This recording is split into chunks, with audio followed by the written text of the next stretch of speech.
का विसरला? कारण पडताना त्याला जास्त मोठी जखम झाली नसणार.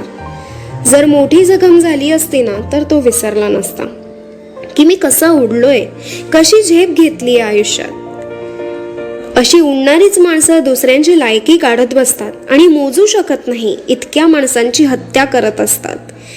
आणि मनुष्य प्राण्याच्या नजरेत नाही तर देवाच्या नजरेत गुन्हेगार ठरतात.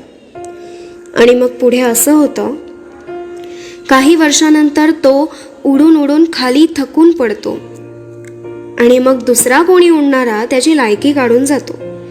असंच झालं पाहिजे रे तुझ्यासोबत. बरं झालं पडला, तसं पण लायकी नव्हतीच तुझी.